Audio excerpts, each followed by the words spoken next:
Hi and welcome to the Brioche Crochet workshop. I'm very happy that you joined in.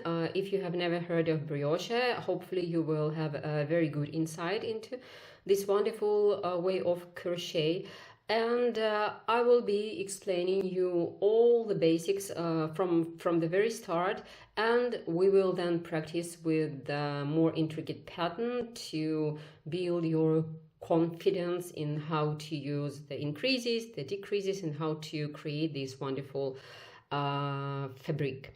So before we start, I would like to give you a very small introduction in brioche crochet. This is actually how it looks. This is my Alma sweater, one of my most popular patterns. And you can see that it uses the yoke, that's the round yoked sweater. And the yoke is using the brioche crochet.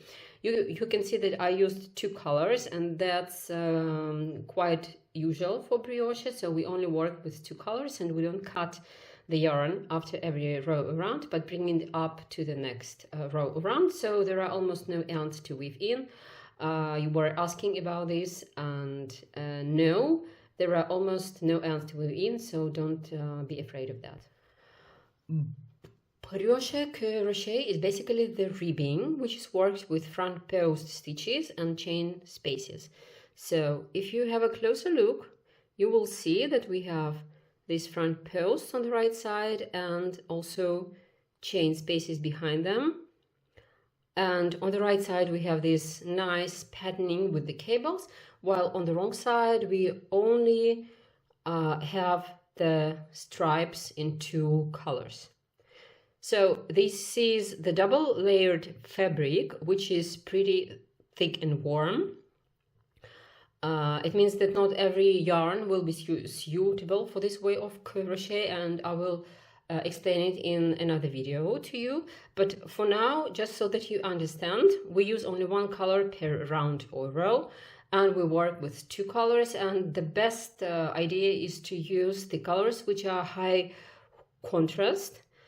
Because if you choose two similar colors, then the stitch patterning will not be too visible and vivid.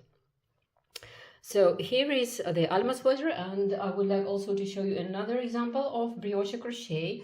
This is a coral story blanket, which is done with hexagons, and I also used the brioche crochet. For this one, you can find it on Ravelry and Etsy if you're interested.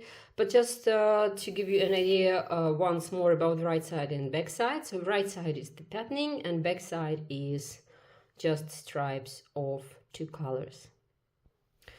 You might wonder that if we use two layers at the same time, the fabric is very stiff and thick, and partially that's true, but also if you choose the right yarn and right hook size, you can make the fabric more drapey. So you will add an extra drape, and you can see in my blanket that it is very, very soft and drapey because I used the larger hook for this project, and I also chose the yarn with a little bit of fluff, which helped to make the long stitches look neat. And now when you have a short introduction into brioche crochet, let's start with the basic stitches. And I have created the stitch library for you, which is in a separate video. Please watch it if you need the visual support, or you can just read all the information on my blog with the pictures and jump right away to the exercise where we will be making the basic brioche square.